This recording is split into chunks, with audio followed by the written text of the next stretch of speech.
بسم اللہ الرحمن الرحیم۔ یہودی دھرم میں اذان کیسے دیتے ہیں؟ دوستو، یہودی دنیا کے بڑے مذہب میں سے ایک مذہب ہے۔ یہودی مذہب کی نسبت حضرت موسیٰ علیہ السلام کی طرف جاتی ہے، کیونکہ ان کا نسلی تعلق حضرت یعقوب علیہ السلام سے تھا، جن کا لقب اسرائیل تھا، اس لیے انہیں بنی اسرائیل بھی کہا جاتا ہے۔ دنیا کے ہر مذہب کی طرح یہودی مذہب بھی اپنے الگ طور طریقے رکھتا ہے، اور ان طور طریقوں کو یہودیت میں خاصا مقدس مانا جاتا ہے۔ آج کے اس ویڈیو میں ہم یہودی مذہب کی عجیب و غریب عبادت اور رسم و رواج کا ذکر کریں گے، جو واقعی انسان کو حیرت میں ڈال دیتی ہیں۔ پیارے دوستو، یہودیت میں روز 3 عبادت مقرر ہیں، جیسے اسلام میں 5 وقت کی نماز فرض ہے، جیسے مسلمان 5 وقت کی نماز ادا کرتے ہیں، ویسے ہی یہودیوں میں روز 3 عبادت مقرر ہیں، جس میں سے صبح اور دوپہر کی فرض ہے، جبکہ شام کی اپنے آپ پر واجب کی جا سکتی ہے۔ یاد رہے کہ یہودیت میں کچھ احکام اس وقت لاگو ہوتے ہیں جب تک انسان ان کو اپنی روزمرہ زندگی کا حصہ بنانے کی نیت نہ کر لے، اور جب کوئی نیت کر لے تو اس نیت کے بعد تمام احکام واجب ہو جاتے ہیں، اور ان میں اور فرائض میں کوئی فرق نہیں رہتا۔ اس مذہب میں یہ تمام عبادت اکیلے طور پر بھی ادا ہو سکتی ہیں اور بعض جماعت بھی، لیکن آج جماعت ادا کرنے میں فضیلت ہے، اور خاص کر جب جماعت اکٹھی ہو جائے تو وہ خدا کے دربار میں بطور بنی اسرائیل کی قوم حاضر ہوتی ہے۔ جماعت کے پورا ہونے کے لیے کم سے کم 10 لوگوں کی ضرورت ہے، ورنہ ایک ساتھ رہ کر بھی عبادت قبول ہو جاتی ہے۔ یہودیوں میں دین کے آغاز میں سب سے پہلی عبادت فجر کی عبادت ہوتی ہے۔ یہ سب سے لمبی اور دین کی سب سے اہم عبادت ہے، اور اس کے 6 حصے ہوتے ہیں۔ اس کے پہلے حصے میں علماء کی تفسیر پڑھی جاتی ہے، اور دوسرے حصے میں تورات اور زبور پڑھی جاتی ہے، جبکہ تیسرے حصے میں سما پڑھی جاتی ہے۔ اور اس عبادت کا سب سے اہم حصہ ہوتا ہے، کیونکہ اس میں پوری قوم بنی اسرائیل کو پکارا جاتا ہے کہ وہ توحید کی شہادت دیں۔ اس کے بعد آمیدہ پڑھی جاتی ہے، اور پھر مسیحا کی آمد کی دعا کی جاتی ہے۔ مسیحا یعنی دجال، جسے اسلام میں کہا جاتا ہے، اور جو زبور میں سے بھی پڑھی جاتی ہے، اور پھر آخر میں بنی اسرائیل کے فرائض کو دہرایا جاتا ہے، اور توحید کی شہادت بھی دہرائی جاتی ہے۔ دین اسلام کی طرح یہودیت میں بھی نماز کا تصور پایا جاتا ہے، اور یہودی دن میں 3 نماز ادا کرتے ہیں، جبکہ ہفتے کے دن اور دیگر تمام خاص دنوں یا سال پر یہودیوں کے فرقہ راسخ عقیدہ اور عزت پسند یہودی ایک اضافی نماز ادا کرتے ہیں، جسے مصاف کہا جاتا ہے۔ ان کے عقیدے میں ایک 5ویں نماز بھی ہے، جسے نائلہ کہا جاتا ہے، لیکن وہ صرف ماہ تیسری کے 10ویں دن یعنی یوم الغفران کو ہی ادا کی جاتی ہے۔ اسلام کی طرح یہودیوں کی نماز بھی تنہا اور جماعت کے ساتھ پڑھی جا سکتی ہے۔ جس طرح اسلام میں نمازیں بعد جماعت کی فضیلت ہے، اسی طرح دین یہودیت بھی جماعت نماز کو افضل تر قرار دیتا ہے، اور یہاں تک کہا گیا ہے کہ بغیر جماعت کے نماز ادا نہیں ہوتی۔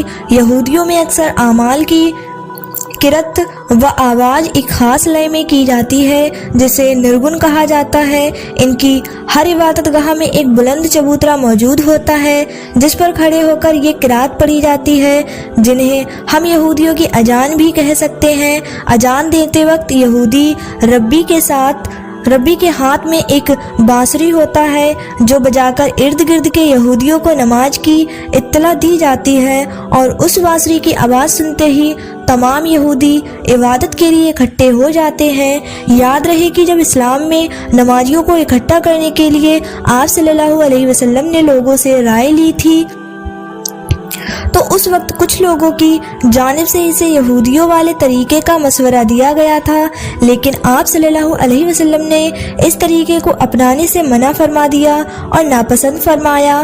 روزے کا تصور بھی کسی نہ کسی صورت میں دنیا کے تقریباً ہر مذہب اور ہر قوم میں پایا جاتا ہے۔ یہودیت میں 2 روزے فرض ہیں، جن میں یوم کفارہ اور تسوہ کا روزہ شامل ہے۔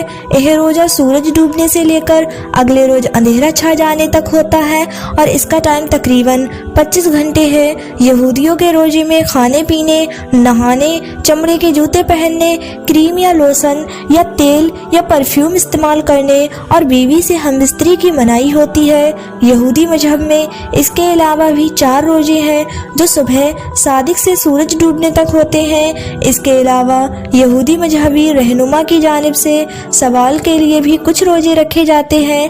یہودی دلہا دلہن پاکیزگی کے ساتھ اپنی شادی شدہ زندگی شروع کرنے کے لیے اپنی شادی کے دن روزہ رکھتے ہیں، جبکہ پرہیزگار یہودی ہر جمعرات اور پیر کو روزہ رکھتے ہیں۔